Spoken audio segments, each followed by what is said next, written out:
मंचर परिसरात असणाऱ्या या जुना बैल बाजारातल्या ज्या वस्तीमध्ये पाणी शिरलं होतं त्यातील अजून एका घरामध्ये आपण आलो आहोत. आपण या नागरिकांना विचारूया की काय कशी घटना घडली. दादा नाव काय आपलं? संतोष गोरे. गोरे, किती वर्ष राहत तुम्ही या भागामध्ये? 22-21 वर्ष झाले. 22 वर्ष. आता हे जे पाणी आले साधारण किती वाजता पाणी आलं, तुम्ही काय करत होते त्यावेळेस? 5 वाजता पाणी झोपतच होतं सर्वजण. मी बाहेरच होतो. म्हणजे पाणी थोडं थोडं वाढावं लागलं आणि नंतर एकदम पाणी आलं. म्हणजे आम्ही सामान शिफ्ट केलं त्याला. साधारणतः घरामध्ये किती जण तुम्ही राहता? किती जणांचं कुटुंब आहे? 6 जण. साधारणतः कुटुंब आहे. आता मला सांगा, हे जे पाणी साधारणतः किती उंचीपर्यंत आलं होतं? हे दरवाजाच्या अर्ध्या खिडकीपर्यंत खिडकीपर्यंत साधारण 4-4.5 फुटापर्यंत पाणी होतं. आता मला सांगा की पाणी पहिल्यांदा भरायला लागल्यानंतर तुमची काय पळापळ झाली आणि काय परिसरामध्ये काय घडलं? तेच शिफ्टिंग सामान करण्यासाठी इलेक्ट्रिक वस्तू काय असतील असं काय ते सर्व पाण्यात म्हणजे टाइमच नाही भेटला आम्हाला. तिला कोण आलं का तुमच्या? नाही, एवढं पहाटे कोणी नव्हतं ना. सर्व जे ते आपापलंच म्हणजे 10-15 घरांचं. आता ह्या भागामध्ये किती लोकांची वस्ती, किती घर पाण्याखाली गेली होती? 14-15. आणि काय नुकसान झाली? आता भरपूर समोर भिंत पडलेली आहे घराची. तिकडे मागं त्या घराची एक भिंत पडली आणि सामान वाहून गेले, कुणाचे पैसे वाहून गेले. काय नुकसान झाले? सगळ्यांचे धान्य धुणं भिजले, कोणाचे पैसे, पोरांच्या शाळेंना भरायला पैसे ठेवलेले ते सुद्धा भिजलेत. आमचे सुद्धा आता आम्ही आता उद्या बचत गटाचे 10 तारखेला पैसे भरायचे, पैसे गोळा केलेले ते सुद्धा वाहून गेलेत. म्हणजे आता अशी परिस्थिती झालेली की हातात असतो सुद्धा आता काही हे नाहीये, कारण की काही करण्याचे चान्सेसच मिळाले नाही. इतकं अचानक पाणी आलेलं आहे. आम्ही तर गोळाच करत होतो, ते पापणीच पडून दिले नाही. म्हणजे एकही वस्तू अशी उचलण्याजोगी नाही राहिली की आपण उचलून बाजूला करेपर्यंत पाणी घुसले. साधारण या भागात जी राहणारी जी लोक वस्ती यांचं उदरनिर्वाहाचं साधन काय? मजुरी, मोलमजुरी, सगळे मोलमजुरी, धुणं भांडी. मोलमजुरी. आता मला सांगा, हे जर झालं 5:05 झाल्यानंतर आता वाजत आले 12, तुमच्यापर्यंत कोण प्रशासनाचे अधिकारी, सरपंच, ग्रामपंचायत सदस्य या भागातले ते आल्या होत्या, तलाठी बाई त्या आल्या होत्या. त्यांनी आता तिकडं मराठी शाळेमध्ये, पण मराठी शाळेमध्ये जरी दिलं तर तुम्ही 2 दिवसाचा देता, पण त्याच्यानंतरचा पर्याय काय?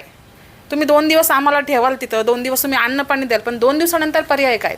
परत हे पाणी नेहमी येणारच आहे. याच्या उपाययोजना करायला पाहिजे ना. नगरपंचायतनी काहीतरी उपाय नाही. हे जर अचानक नेहमी होत राहिलं, आमची लेकरं आहेत, लहान लेकरं कुठं जाणार आहे आम्ही रात्री डेत्रीचे? आता ठीक आहे, सकाळची वेळ होती, जागे म्हणजे उठायचे वेळ झाली म्हणून पटकन जागे झाले, आणि जर झोपेतच असतं तर मोठी जीवितहानी झाली. मग हे ताई म्हणतात ते अगदी बरोबर आहे. घरची आई जागी होती ना, तिने फोन केला आम्हाला 6 वाजता. का रात्रभर मी जागेच होते, पाऊस येत होता, त्यामुळे मला माहिती का इथं पाणी येणार आहे. त्याच्यामुळे मग मी काय केलं, जागेच होते, आत बाहेर करून मग ते पाणी थोडं पायरीपर्यंत आलं. आणि मग नंतर मला 5 वाजता डोळा लागला आणि तिथून पुढे ते पाणी आतमध्ये शिरलंच तोपर्यंत. मग त्या शेजारच्या बाईनं आम्हाला फोन केला का पाणी लय आले, उठा. मग आम्ही उठलो. कुठं पळावं हे सुधरा, आणि इकडे विहीर भरली, विहिरीकडे जावा, इकडे जावा, एवढ्या पाण्यातून आम्ही अक्षरशः विहीर पाण्याखाली पूर्ण गाडलेली आहे. आता ठीक आहे, आता आम्हाला इथलं राहतो म्हणून आम्हाला माहिती इथं विहीर आहे. जर दुसरं कोणी जास्त या आता पाण्यात जाणार तर जीवितहानी होण्याची शक्यता किती जास्त आहे, जी दिसतही नाही विहीर, आणि आताही पूर्ण भरलेली आहे ती. काय कारण असू शकते एवढं पाणी भरण्याला? पाण्याचा निचरा करण्याचं साधनच नाहीये ना. निचरा व्हायला पाहिजे तेवढं होतच नाहीये. निचरा जर व्यवस्थित काढून दिला, तुम्ही हे केलं तर एवढं होतं. इथून मागे कधीही असं झालेलं नाहीये.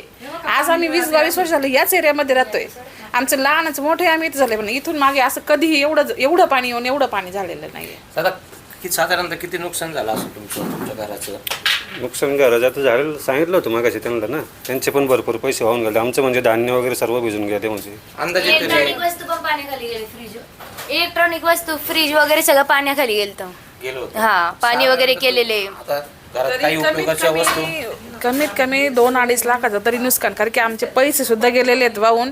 आत्ता देव नवीन केले, ते देव पण आमचे वाहून गेलेले आहेत. आम्ही देवांसाठी एवढ्या 18-20 हजार रुपये खर्च केले नवीन देव करायला, आज महिना पण नाही झालेला, आणि ते देव वाहून गेलेत. म्हटलं तुम्ही विचार करा ना, आम्हाला आज कष्ट करून आम्ही करतोय म्हटलं, आम्हाला किती नुकसान झालं लागतंय. आज आम्ही महिनाभर कष्ट करून आम्ही ते धान्य धुन्य विकत गेला. आज बघा ते पूर्ण गहू भिजलेले आहेत पाण्याने. कुठून जायचं बघा, गोणी बघा, सगळं धान्य भिजलेले आहे, काहीच नाही शिल्लक. आता पिठा डबे फेकून दिले का, आम्हाला असं काहीच नाही राहिलं. म्हणजे तुम्ही स्वतःचा जीव वाचवण्याला प्राथमिकता दिलेली आहे इथं, आणि जी काय तुमच्या घरात तुम्हाला वाचवता आलेलं काहीच नाही. पाहू शकता, हे जे धान्य अख्खं ओलं झालेलं आहे. त्याच्यात पण अर्धा ड्रम पूर्ण भिजलाय. काहीच नाही राहिलेलं. पूर्णपणे भिजलेला आहे हा गहू. त्याच्यात पण नाही बघत, अर्धा ड्रम आहे पूर्ण. तो वरती होता तरी तो तरी पण भिजलाय भिजलाय. तो. साधारणतः या परिसरामध्ये सगळ्याच कुटुंबाची ही अवस्था आहे. ताई म्हटल्याप्रमाणे तुम्ही 1-2 दिवसाची या उपाययोजना करसाल, पण पुढे काय ह्याच्यावरती पायाभूत सुविधा झाल्या पाहिजेत त्या परिसरासाठी. ड्रेनेजची सुविधा असेल, टॉयलेट बाथरूम सुविधा असेल, कारण की हा जो शेजारून जाणारा ओढा आणि पाठीमागून येणारी दफनभूमीमधून येणारी जी पाण्याचा प्रवाह आहे, हे दोन्हीवरती मुळात चांगल्या प्रकारे उपाययोजना करणं गरजेचं आहे. टायगर टाईमसाठी रवी लोखंडे. या कार्यक्रमाचे सहप्रायोजक आहेत Shriram enterprises and CCTV centre Manchar. घर, कार्यालय, दुकान आणि उद्योगांसाठी आधुनिक CCTV सुरक्षा उपाय. आताच संपर्क करा 89 83 36 98 94.